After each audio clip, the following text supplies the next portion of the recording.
Bismillahirrahmanirrahim.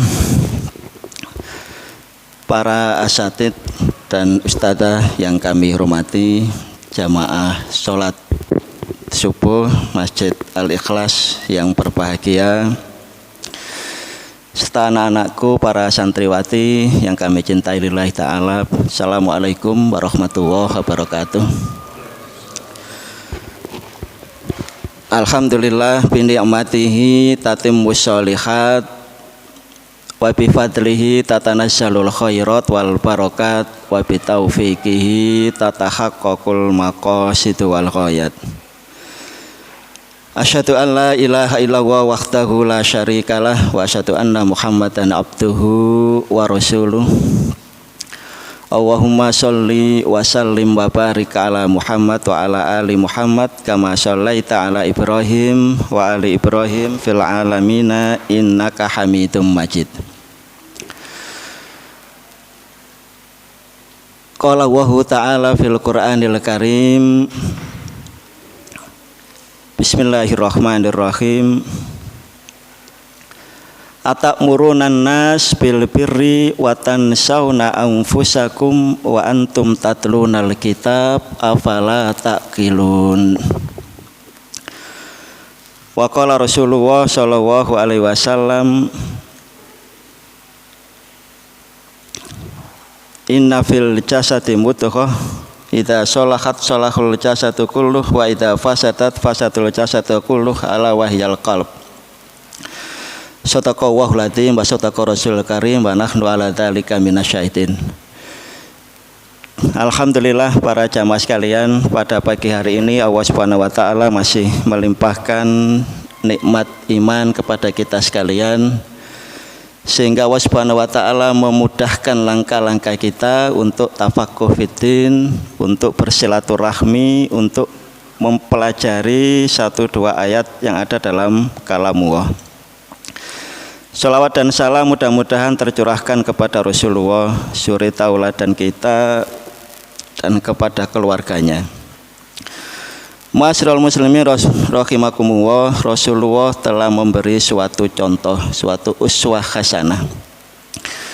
Bagaimana segala aspek kehidupan beliau menjadi tauladan, baik sebagai individu atau sebagai pemimpin umat.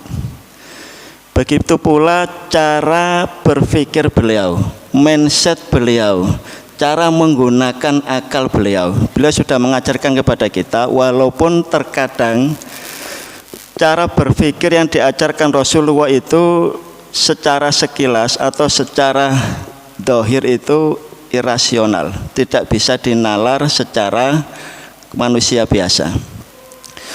Sebagai salah satu contoh, Rasulullah SAW setelah Fathul Mekah itu mendapatkan rampasan atau ghanimah yang sangat luar biasa banyaknya. Ada ratusan ribu unta, ada ratusan ribu domba dan emas perak dan yang lain-lain yang sangat luar biasa banyaknya. Saat itu ghanimah atau rampasan perang yang dibagi oleh Rasulullah SAW itu tidak seperti biasanya. Jadi sahabat-sahabat yang sudah lama masuk Islam, para kibarus sahabat itu tidak dikasih apa-apa. Tapi sahabat-sahabat yang baru masuk Islam beberapa hari, ya, beberapa jam, beberapa saat itu ada yang dikasih sampai ribuan domba, ada yang dikasih ratusan unta. Dalam satu riwayat ada yang dikasih domba itu bainal jabalain, saking banyaknya dikasih. Itu dikasih sama sahabat-sahabat yang masih baru masuk Islam. Sehingga para sahabat yang lain itu, terutama sahabat-sahabat Ansor, dalam catatan itu sahabat-sahabat itu kan levelnya macam-macam ya. Tapi yang perlu dicatat adalah paling rendah derajatnya sahabat itu dibanding ulama una itu tidak ada apa-apanya, tetap martabatnya jauh sekali, masih di atas para sahabat. Para sahabat ini yang tidak kibarulnya dari Ansor itu ngeremeng, ya, ngerasani, lho piye to Nabi kok cara bagi ghanimah kayak gini. Kita yang sudah berjuang berpuluh-puluh tahun dengan Nabi, yang menolong Nabi saat Nabi tidak punya apa-apa, yang menyediakan tempat, yang menyediakan rumah, yang pasang badan saat perang Badar, yang pasang badan saat perang Uhud, tetapi gak dikasih apa-apa. Tapi sahabat-sahabat Nabi yang baru sehari 2 hari masuk Islam dikasih ratusan bahkan ribuan domba dan ratusan unta. Lah kusak-kusuk ini ternyata sampai juga ke telinga Rasulullah SAW.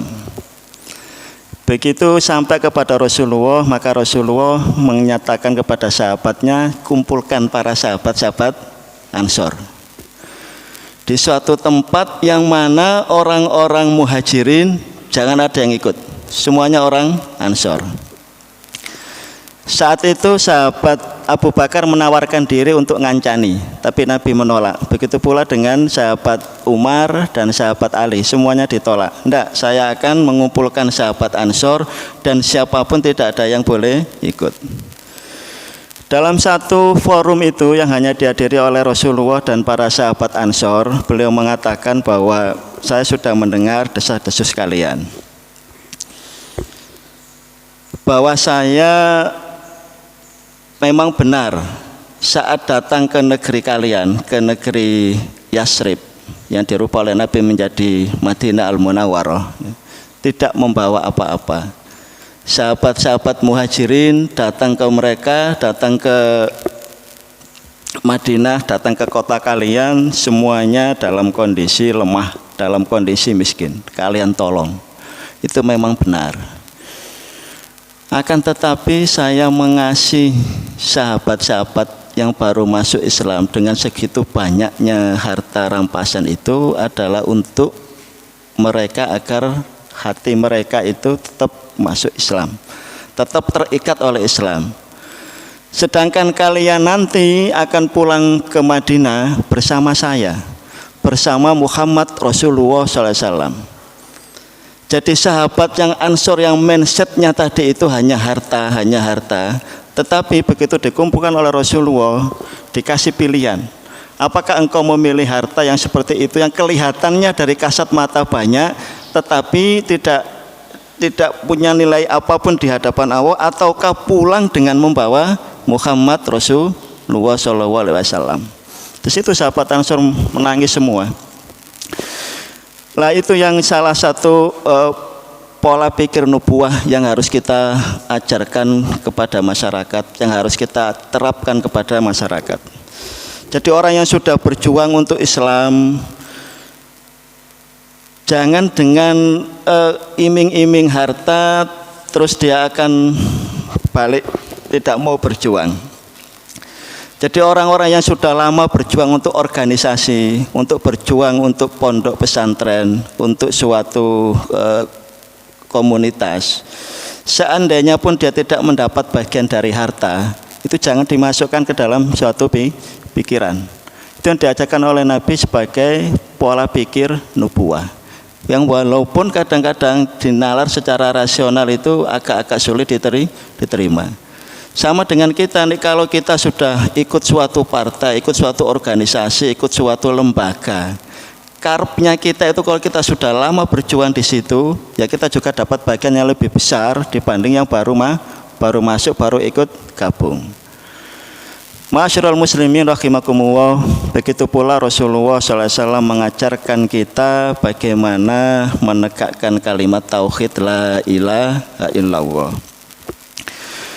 Cara berpikir tidak ada ilah, la ma'buda bihaqqin illallah, tidak ada suatu zat yang mampu untuk kita ibadahi kecuali Allah Subhanahu wa taala.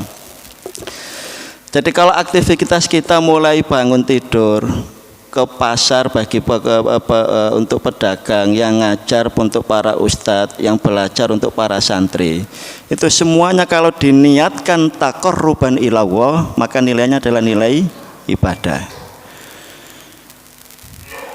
Lah kalau hal-hal yang seperti ini tidak kita tancapkan dalam qalbun kita, dalam hati kita, ya, dalam pikiran kita, maka nilai-nilai itu yang akan semakin jauh dari apa yang diajarkan oleh Rasulullah.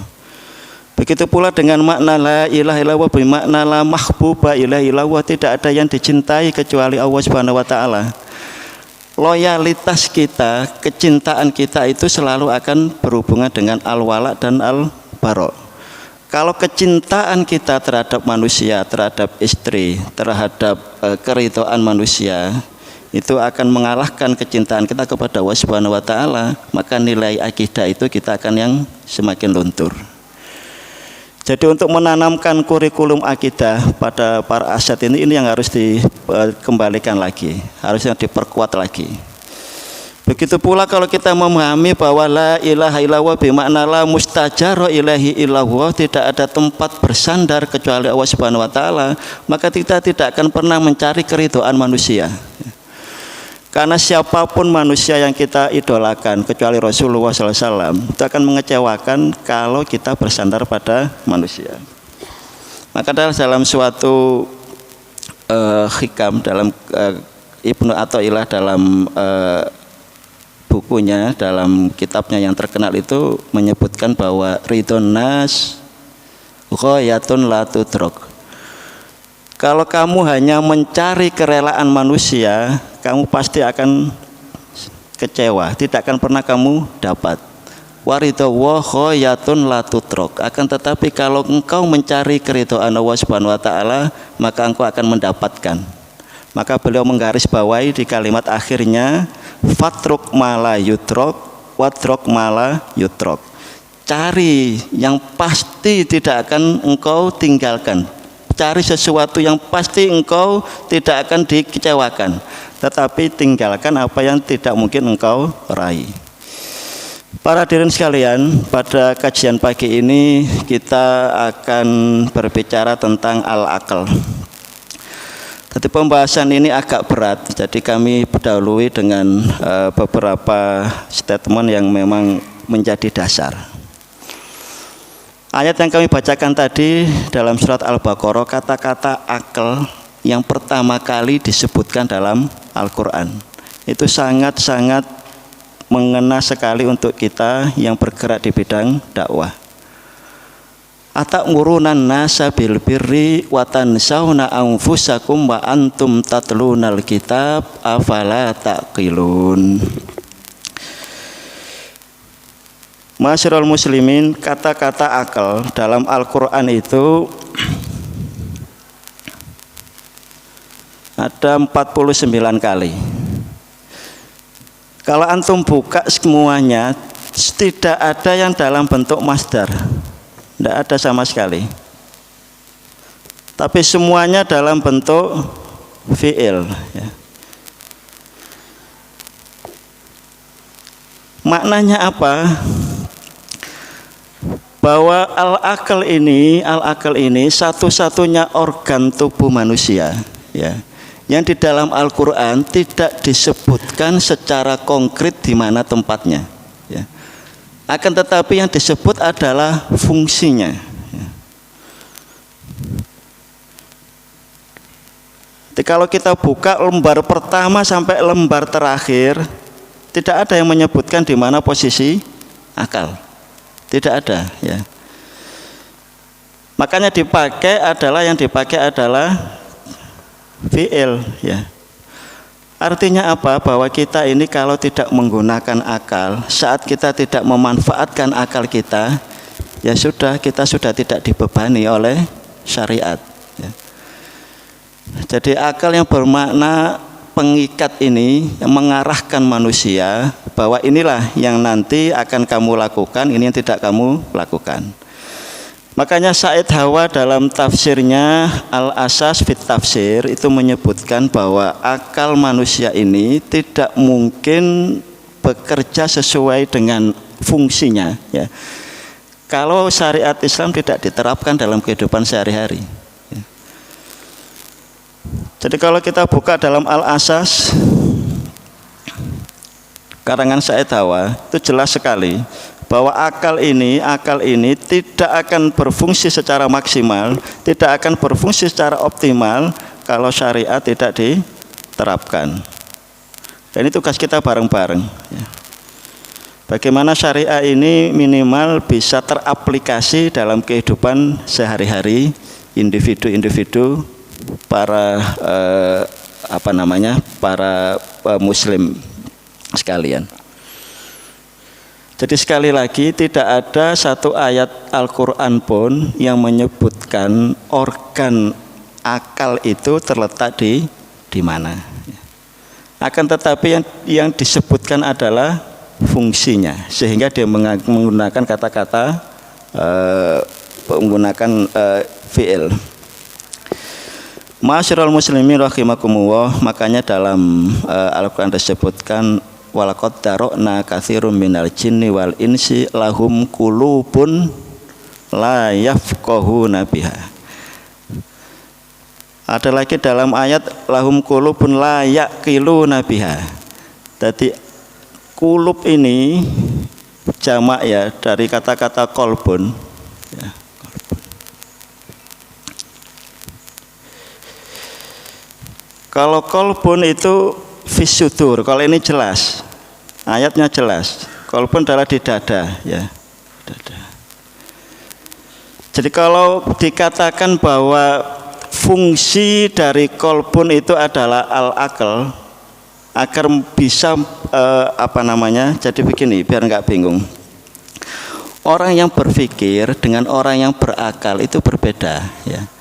Kalau berpikir itu adalah tugas dari otak. Jadi otak manusia itu ada 4 bagian. Ada namanya cerebrum, otak besar. Ada cerebellum, otak kecil. Ada brainstem, batang otak, sama sistem limbik. Kalau kita misalkan belajar, kita mengajar, itu otak besar yang berfungsi. Kalau misalkan kita menyeimbangkan motorik kegiatan kita, itu otak kecil yang bekerja. Tetapi kalau ada pengaturan fungsi pernafasan, fungsi detak jantung, fungsi suhu, itu batang otak.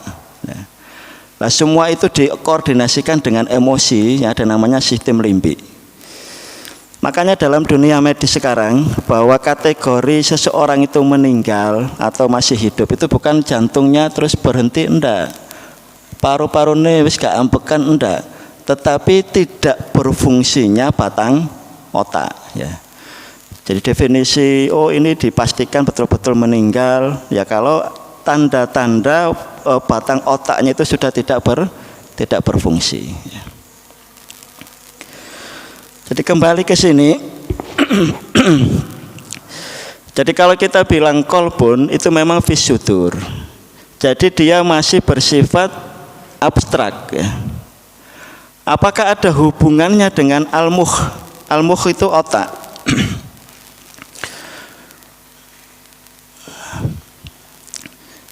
Jadi kalau pernah kami terangkan dulu bahwa manusia itu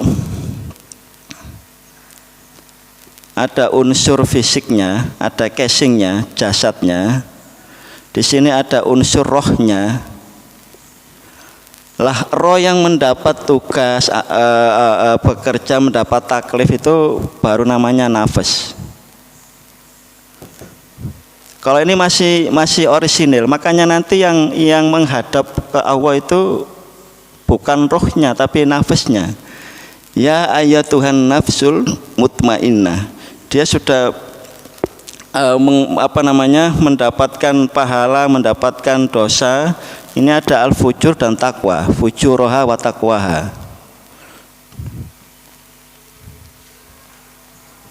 Jadi biar tidak bingung lah antara ini dan ini, ya ini nanti ada namanya akal. Dia fungsinya yang menimbang. Jadi kalau fisik kita ini tidak akan bergerak tanpa ada perintah ini. Ya. Makanya begitu ini sudah ditarik menghadap lagi, ya jadilah mayat. Ya. Jadi fisik ini bisa bekerja ya karena ada instruksi dari sini. Coba jenengan iseng. Kalau ada mayat ajak ngobrol, Anda perintahkan, dikira orang gila. Tapi kalau sekarang misalkan saya perintahkan jenengan A, jenengan B, ya mesti bisa merespon. Jadi kalau tidak ada ini, ya hanya menjadi mayit. Sehingga akal ini mempunyai peranan yang sangat penting karena fungsinya seperti ini tadi, ya. Makanya Rasulullah SAW dari awal mengajarkan bagaimana tadi itu pola berpikir yang tidak hanya didasari oleh rasionalitas. Jadi kalau rasionalitas itu ya berbicara tentang otak. Tetapi kalau kita berbicara akal, maka yang berbicara adalah kolbun. Dan kolbun itu adalah tuntunannya adalah syariat. Sekarang yang menjadi pertanyaan, bagaimana orang itu bisa meningkatkan kualitas dari akalnya? Bagaimana seseorang itu, apakah ada hubungannya antara meningkatkan kualitas akal dengan meningkatkan kualitas otak? Ternyata ini memang berbeda. Kalau kita mau meningkatkan kualitas akal kita, maka yang harus diperhatikan adalah semua aturan-aturan syariat. Itu maka akal akan menjadi lebih maksimal. Tetapi kalau untuk meningkatkan ini, walaupun tidak ada syariatnya, ini juga bisa meningkat. Makanya banyak di Eropa, di Barat itu bagaimana cara meningkatkan otak. Ada yang bilang diajari teka-teki, diajari apa ya, karena untuk meningkatkan ini. Itu jangan terjebak dengan meningkatkan kualitas dari akal. Saya kira pengantar itu mungkin biar kalian tidak bingung, memang pembahasannya rumit ya. Sebelum saya akhiri, ada satu, bagaimana seseorang itu bisa lebih gampang pikun, lebih gampang tidak mengingat sesuatu. Bahasa Al-Qur'annya adalah ardalil umur. Jadi ada suatu fase bahwa saat manusia itu sudah mendekati usia 40 tahun, maka fungsi-fungsi organnya akan menurun 1 tahun 1%. Tetapi fakta sejarah para sahabat Rasulullah SAW dan beliau sendiri itu kita lihat fisiknya itu tambah tua tambah kuat. Kita bisa bayangkan Rasulullah berhijrah itu setelah usia di atas 50 tahun. Beliau juga melakukan perang, ya. Itu juga usianya tambah lama tambah tua. Saat beliaunya melakukan sholat malam yang panjang, itu juga usianya tambah tua. Nah itu rahasia yang sebenarnya kemampuan fisik itu yang paling sering kita tidak pahami. Dalam Al-Quran sudah disebutkan waman nu'amirhu nunakishu fil khalqi. Pernah kami sampaikan bahwa kalau Al-Quran menggunakan kata-kata kami, ya, itu berbeda dengan saya. Wa ma khalaqtul jinna, tu itu berarti prerogatif, tidak ada keterlibatan siapapun. Tapi kalau Allah Subhanahu wa taala menyebutkan kata-kata kami, ya itu ada keterlibatan pihak yang lain. Jadi misalkan manusia diciptakan dari segumpal alaqah. Sebelum alaqah ada nutfah. Lah itu akan ada rangkaian, ada keterlibatan laki-laki, ada keterlibatan perempuan. Sama dengan ini, siapa yang kami panjangkan umurnya, maka akan kami kurangi. Seberapa banyak pengurangan itu, ya seberapa kuat kita menahan biar dia tidak berkurang, malah bisa meningkat. Nah itu ada namanya pola hidup sehat. Jadi kalau kita mau cepat pikun, ya kita bisa tidak menggunakan ayat ini, mesti pikun nanti, pasti gampang lupa karena memang secara fisiologis itu otak kita itu akan berkurang minimal 1% dalam satu tahun. Akan tetapi kalau kita menghambat ini, menghambat yang paling gampang itu adalah dengan belajar. Makanya ayat Al-Quran pertama kali yang turun ya adalah Iqra. Dan belajar yang paling bagus ya belajar Al-Quran. Makanya dalam membaca Al-Quran itu ada istilah wakof, berhenti, ya. Baca sesuatu terus berhenti, ada istilah wakof, ya. Ternyata diteliti itu kalau wakof itu ada namanya hipoksia intermittent. Jadi otak itu sengaja saat kita wakaf itu dia tidak mendapat aliran sesaat, ya. Namanya hipoksia, intermittent itu berkala. Itu setelah penelitian-penelitian banyak yang menyebutkan bahwa dengan hipoksia intermittent itu meningkatkan kualitas kecerdasan dari almuh otak, ya. Yang kedua dengan membaca Al-Quran itu ternyata kapasitas memori kita juga meningkat. Kalau jenengan tahu berapa kapasitas otak kita, ya. Kalau sekarang yang tercanggih berapa penyimpanan? Ternyata di otak kita itu bisa menyimpan 100 juta giga, ya. Jadi paling kita manfaatkan hanya berapa, ya. Itu kita bisa aktualisasi, ya. Kita bisa kembangkan, kita bisa tingkatkan. Ya dengan cara apa? Dengan memahami Al-Quran tadi. Makanya Al-Quran selalu memakai istilah-istilah yang tidak sama. Ada istilah afala yandurun nador. Nador berbeda dengan tafakkaro, berbeda dengan tadabbaro, beda dengan alub, berbeda dengan nuha, ya. Itu istilah itu yang dipakai itu biar otak kita itu berjalan. Kalau otak kita berjalan, ya kecerdasan secara jasmani kita juga akan semakin meningkat. Saya kira pengantar diskusi pagi hari ini, monggo para jamaah kalau ada sesuatu yang mau ditanyakan.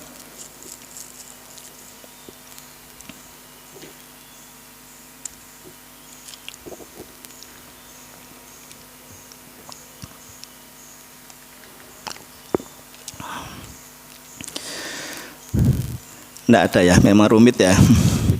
Mak sebagai intinya saja, ya monggo.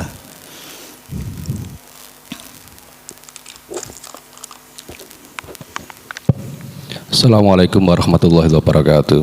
Waalaikumsalam.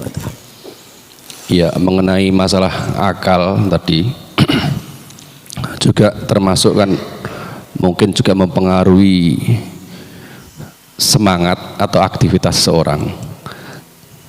Karena apa? Ketika saya juga sering melihat orang-orang tua yang kita anggap lemah, ternyata itu mempunyai sebuah kekuatan yang luar biasa dibandingkan dengan anak-anak muda yang setiap hari mungkin bisa lari sini blimbing atau sini paciran tanpa henti kan gitu.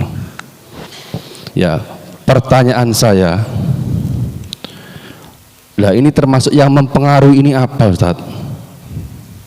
Orang-orang tua itu artinya apa? Suatu contoh ya, sholat subuh orang tua mampu gitu loh, atau mungkin setiap azan bahkan sebelum azan mampu menggerakkan kaki dan organ tubuhnya untuk bergerak ke masjid, sedangkan anak-anak muda tadi yang mampu berlari sini paciran mereka nggak mampu untuk melaksanakan hal itu.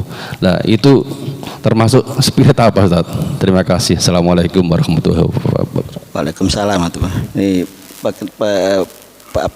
suatu pertanyaan yang bersifat introspektif untuk kita yang masih muda-muda, ya.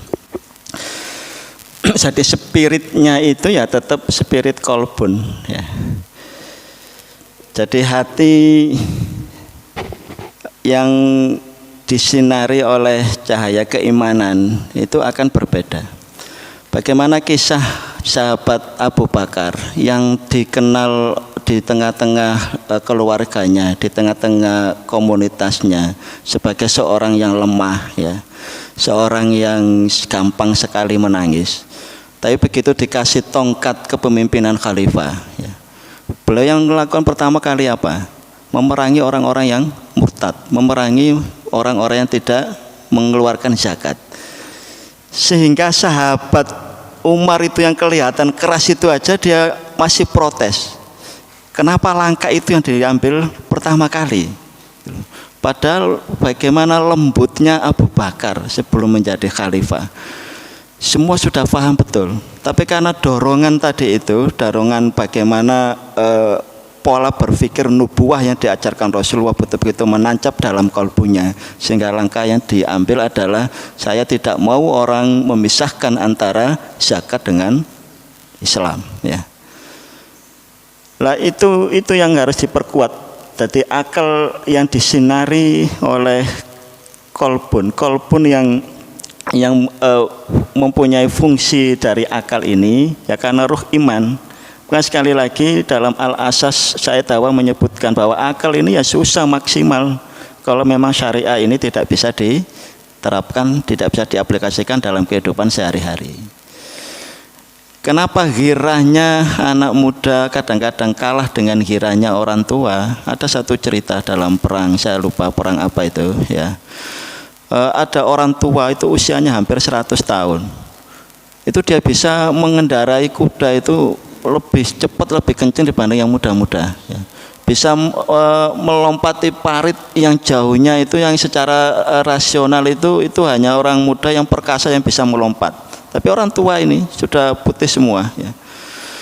Begitu beliau ada kesempatan, pemuda-muda ini tanya, ya Syekhul Kabir, dalam bahasanya disebut Syekhul Kabir karena saking tuanya. Kami lihat jenengan itu umurnya sudah sangat-sangat sepuh, tapi fisiknya seperti itu kuat sekali. Itu jimatnya apa? Khasiatnya apa? Ternyata belum menyebutkan apa. Saat muda saya menjaga fisik saya ini sesuai dengan perintah Allah. Begitu saya tua, maka giliran Allah Subhanahu wa taala yang menjaga fisik saya. Makanya dalam satu hadis disebutkan nikmatani mahbunun katsirun minan nas. Ada dua nikmat yang sering kali kita itu terlena, kita tertipu. Nikmat apa? Yang pertama sehat ya. Kalau kita belum sakit ya kita nggak ngerti berapa mahalnya sakit itu ya. Yang kedua adalah al-faroh, kesempatan ya. Waktu lowong, waktu kosong. Kalau kita belajar tubuh manusia, kita itu mempunyai kurang lebih 75 triliun sel ya. Bukan miliaran. 75 triliun sel. Sel itu adalah unit fungsional terkecil dari tubuh. Otak kita yang sekitar hanya 1,4 sampai 1,6 itu 1,4 kilo sampai 1,6 kilo itu jumlah selnya itu 100 miliar. Paru-paru kita yang kayak ini cilik nih, itu kalau dibentangkan itu seluas lapangan bola. Jadi kantong-kantong udara yang ada di paru itu hampir 300 juta kantong ya. Tidak kecil tapi besar ya. Makanya nikmat-nikmat seperti itu kalau kita manfaatkan yaitu namanya afia. Makanya beda dengan sehat sama afia. Kalau sehat itu secara fisik. Kalau afia itu enggak. Contoh, saya bisa melihat Ustadz Taun, saya melihat Ustadz Ibrahim tanpa kacamata. Itu mesti jenengan bilang sehat. Tapi belum tentu afia. Kalau mata saya masih buka pornografi, kalau mata saya masih melihat wanita-wanita yang bukan muhrimnya, ya berarti mata saya tidak afia. Jadi kalau afia itu berfungsinya organ kita sesuai dengan tujuan penciptaan. Makanya doa yang diajarkan Rasulullah ya permintaannya bukan siha tapi afia. Allahumma inna nas'alukal afwa wal afiyata.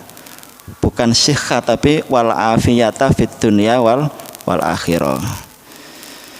Jadi sekali lagi untuk menjaga spirit biar tidak kalah dengan orang-orang tua ya kolbun kita yang kita tingkatkan. Dengan cara apa ya? Dengan cara mempelajari, mengamalkan semaksimal mungkin syariat Allah Subhanahu wa taala. Ada lagi yang lain?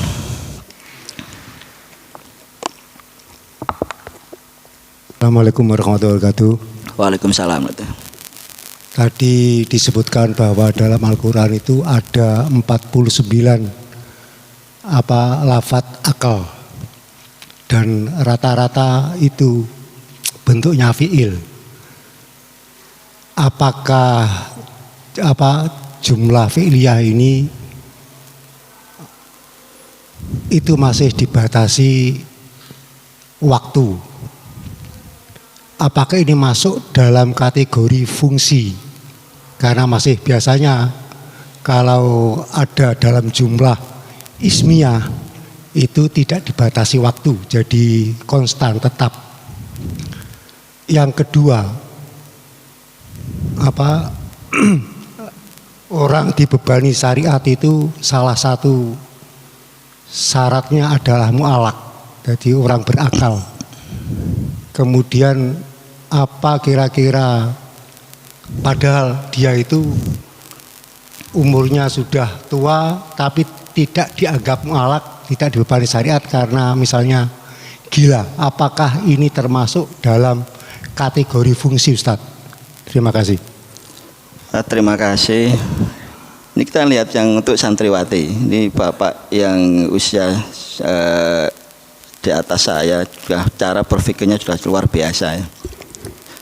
Jeli ya.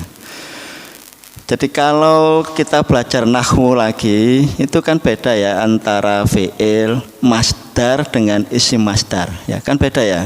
Ada masdar sendiri, ada isim masdar sendiri.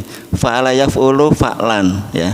Ada takallama, yatakallamu kalaman. Itu kan beda ya. Mana yang masdar kayak fa'ala yaf'ulu fa'lan ya masdar dia. Tapi kalau takallama, yatakallamu kalaman, itu berarti isim masdar ya.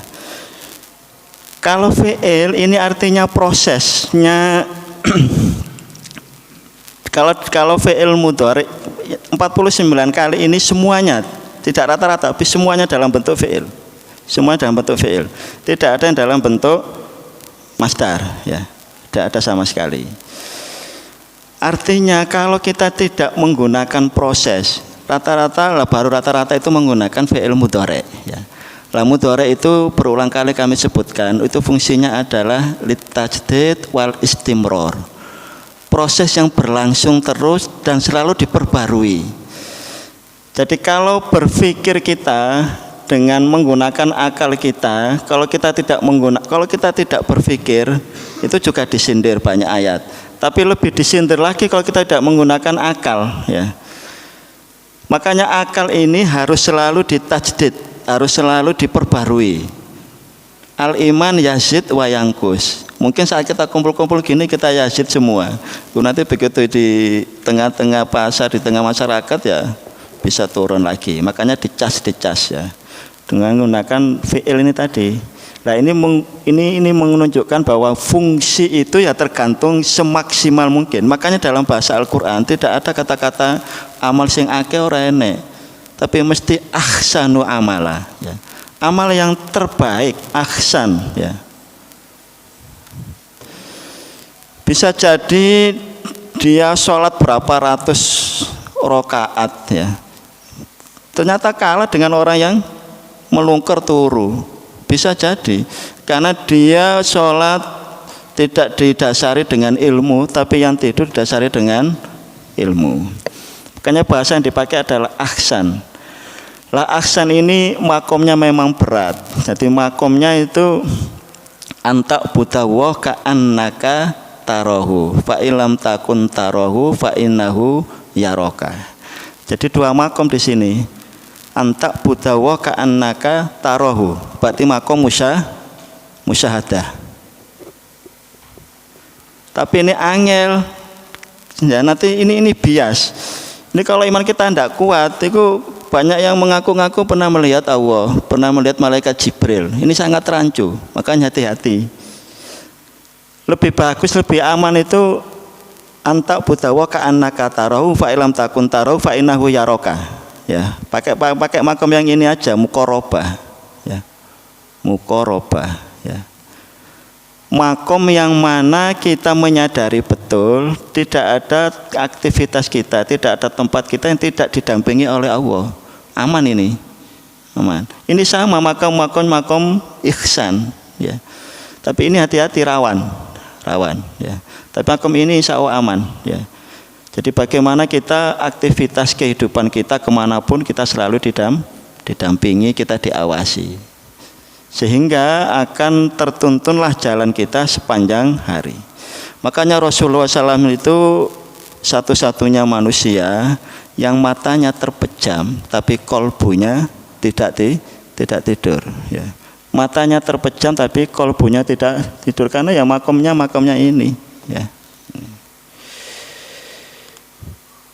Yang kedua tadi? Oh ya. Jadi saat makanya salah satu maqasidus syariah, ya, tadi maqasidus syariah. Tujuan syariat itu yang pertama adalah khifduddin. Yang kedua adalah khifdun nafas. Yang kedua adalah khifdul akal.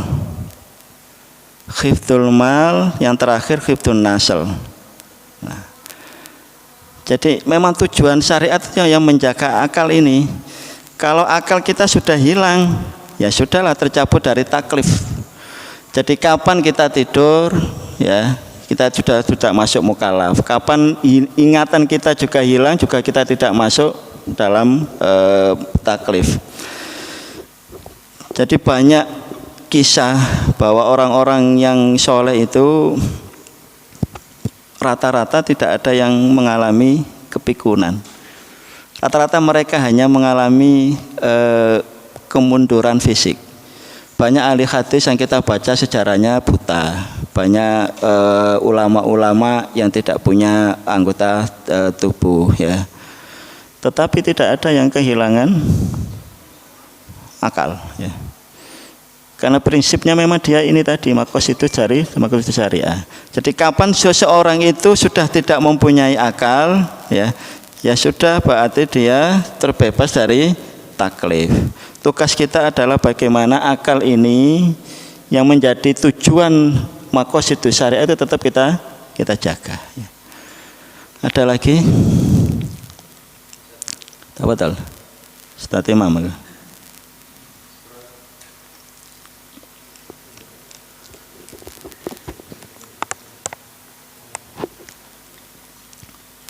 Cek satu. Baik, syukron Ustaz atas waktunya. Terima kasih atas ilmunya yang disampaikan pada kesempatan pagi ini, sangat luar biasa.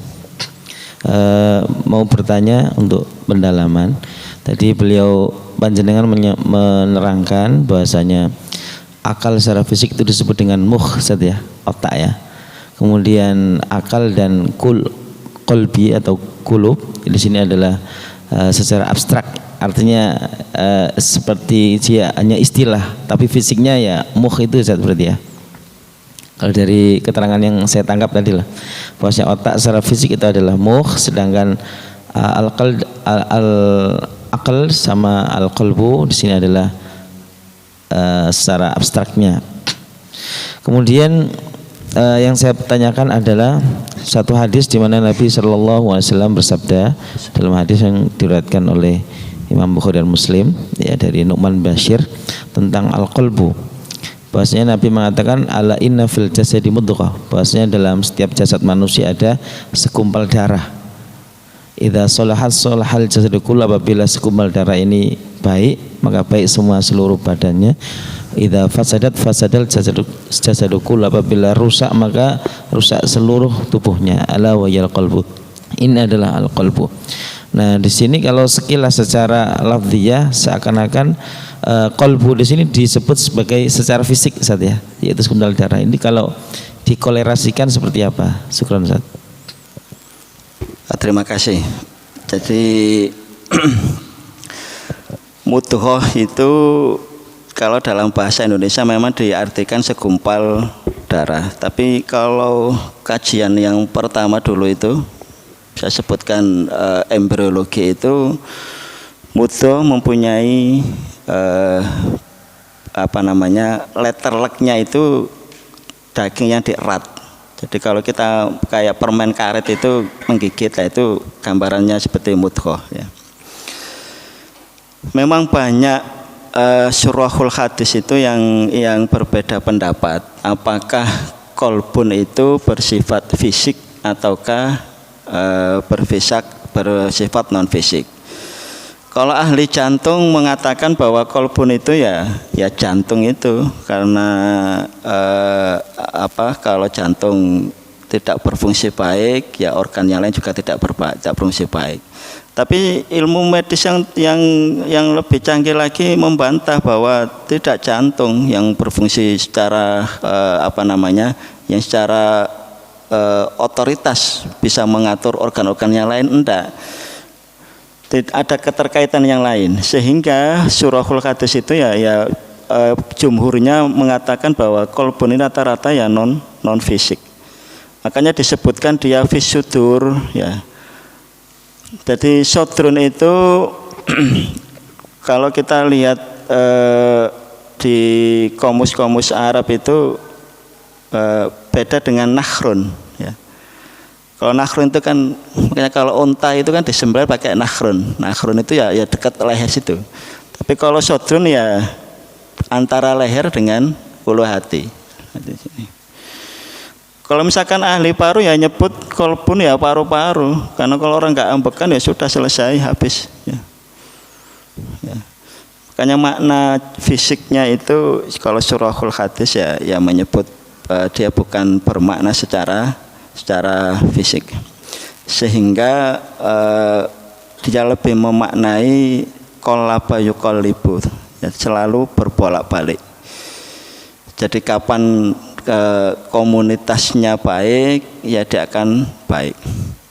Salah satu contoh mungkin yang mindset kita yang harus ditata, yang diperbaiki.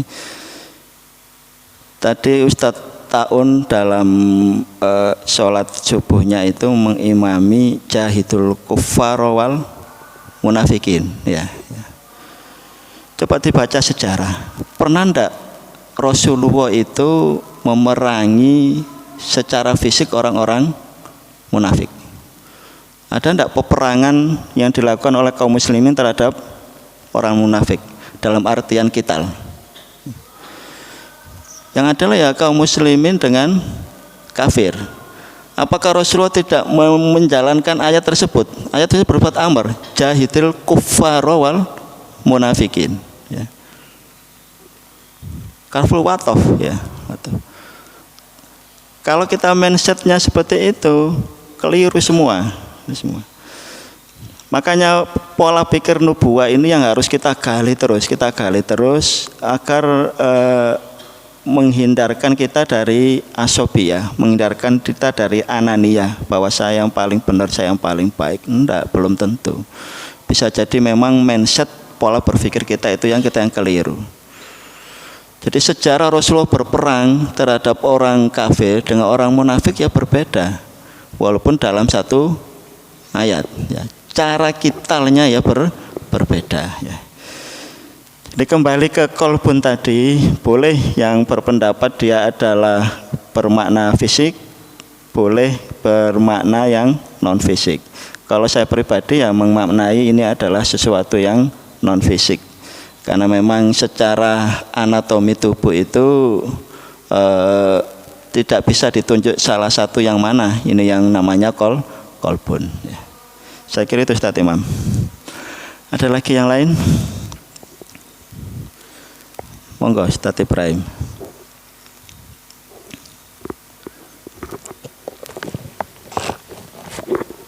Bismillah, ini pertanyaan dari Ustadzah di grup ya, saya sampaikan. Dalam keseharian ada statement akalnya wanita itu pendek, tapi akal laki-laki itu lebih panjang. Nah, bagaimana tinjauan secara syar'inya terkait dengan ungkapan ini? Apakah ini sesuai dengan syar'i atau hanya ungkapan di masyarakat? Jazakumullah khairan. Akalnya apa otaknya? Akalnya.